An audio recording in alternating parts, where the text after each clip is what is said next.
আচ্ছা শোনেন, আমি আপনাদেরকে সংক্ষিপ্ত আকারে একটা কথা বলি। হ্যাঁ, আপনারা ইমাম আবু ইউসুফ রহমতুল্লাহ আলাইয়ের কথা শুনছেন? ইমাম আবু ইউসুফ রহমতুল্লাহ আলাই ওস্তাদদেরকে কীরকম সম্মান করতেন জানেন? ছোট্ট একটা ঘটনা আমি বলি।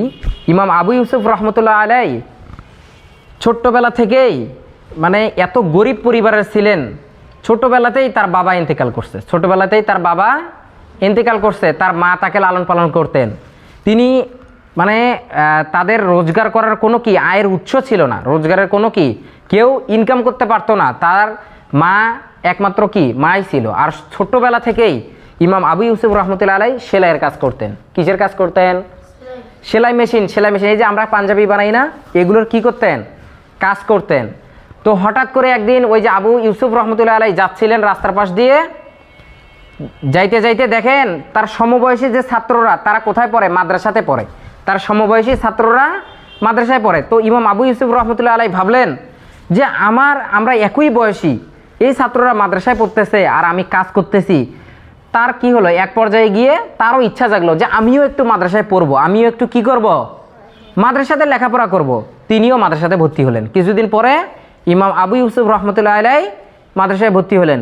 মাদ্রাসায় ভর্তি হয়ে তিনিও কি লেখাপড়া করতেছেন। হঠাৎ করে ওই যে ইমাম আবু ইউসুফ রহমতুল্লাহ যেই দর্জির দোকানে কাজ করতেন, ওই দর্জির দোকানদার ইমাম আবু ইউসুফ রহমতুল্লাহ আলাইয়ের মার সাথে দেখা হলো। তাকে বললেন যে আপনার ছেলেকে আর পাঠান না কেন? আপনার ছেলেকে আমার দোকানে আর পাঠান না কেন? আপনার ছেলে আর কাজে আসে না কেন? এই কথা শুনে তার মা কি হয়ে গেল? অবাক হয়ে গেল। হ্যাঁ, আমার ছেলে আর কাজে আসে না, আমার ছেলে আর কাজে যায় না।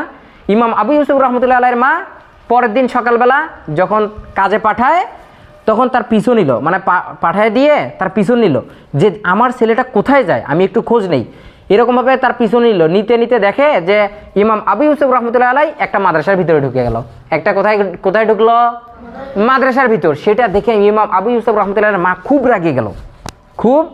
রেগে গেল। রেগে যাওয়ার পরে ইমাম আবু ইউসুফ রহমতুল্লাহ আলাইকে ওই মাদ্রাসাতে গিয়ে মানে টেনে হেঁচড়ে বাসায় নিয়ে আসতে চাইলো, বাড়িতে নিয়ে আসতে চাইলো। তখন ওই যে মাদ্রাসার যে শিক্ষকরা ছিল, ওস্তাদরা ছিল না মাদ্রাসায়, হুজুররা ছিল।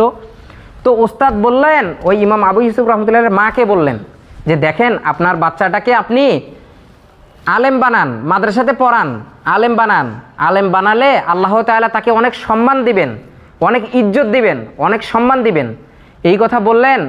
তারপরে আবার আরেকটা কথা বললেন যে আপনার বাচ্চাটাকে মাদ্রাসায় পড়ালে আল্লাহ তাআলা সম্মানিত করবেন, পাশাপাশি আপনি এক পর্যায়ে গিয়ে কি ফালুদাও খেতে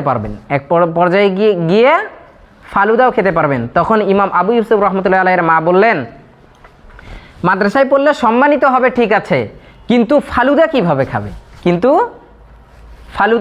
খাবে? কথা বোঝেন নাই?